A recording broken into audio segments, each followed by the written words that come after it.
Yeah, you got to get there early. It's the best of the best. If you got to get, and it's carried on to your guys' time, and Bron's been like everyone's been there at some point. KD, you, like everyone's been there and played, and it's just dope. Like I said, if those walls can talk, they would tell some crazy stories. Right. I don't think so, to be honest with you. I think because like I feel like it's shifted. Like when you got to think my first year in the league was 02, 03. You know what I mean? So LA wasn't really popping for a basketball scene. You know what I mean? It was more New York, Miami, and then all of a sudden it shifted and everyone started coming to LA, and that's when that shit really picked up. I mean, there were runs there with local LA, but this is when everyone started coming to LA for the summer. You know what I mean? Because it was popping. Early 2000s, women, rims, the vibe of LA, the energy was different. So everyone was here in the summertime, and that's when that shit really started picking up. So I wouldn't say that people avoided it. I mean, there's some people got embarrassed and some people got beat up, but I don't think anybody ran from it. Right. Yeah, I say that as well. I mean, obviously you know more of it than I have, but I mean, it might be dudes that show up a day before just to be like, oh, okay, this is what it's about.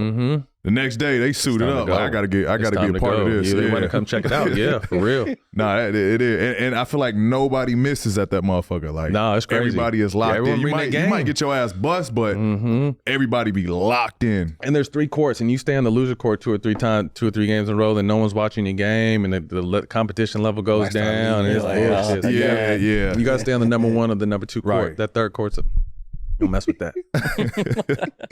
I see how you represented your school today. Yeah, too. man, we like did that. Roots of Fight did a collaboration with Jackie Robinson. Well, I need that hoodie for him. Yeah, my name see, Jackie. and it's the bottom too. You know what I mean? It's a piece. That's they come together.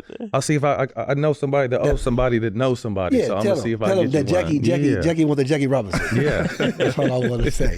Yeah. I want to take you back to your right before you started your NBA career. Ask you about when you first played your first season in the ABA. Ooh. For the Long Beach Jam. Horrible. And you played with this dude, some I don't even know what to call this dude. You know who I'm talking about, Dennis Rodman. Dennis Rodman, bro. Yeah, I want you to tell me, what was it like playing with that man? Unfortunately, it didn't last long because I got called up, but he was trying to make a comeback. I think he was fresh off a motorcycle accident.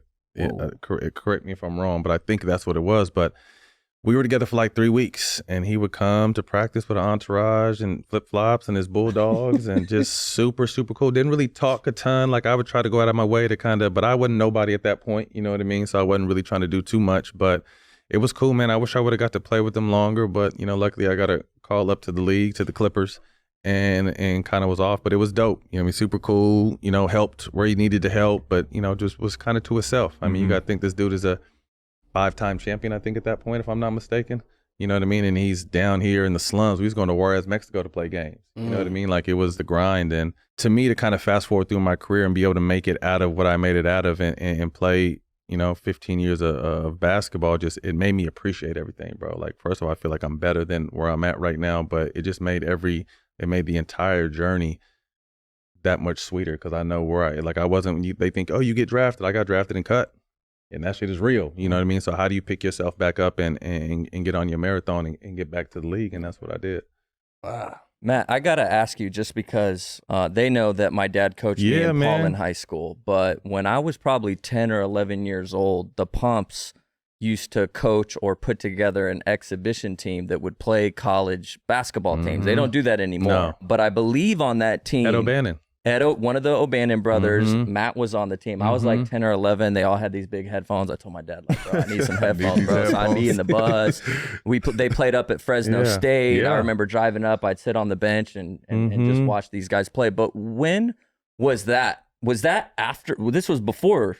That was after. When was that in your career? Actually, no, that was before.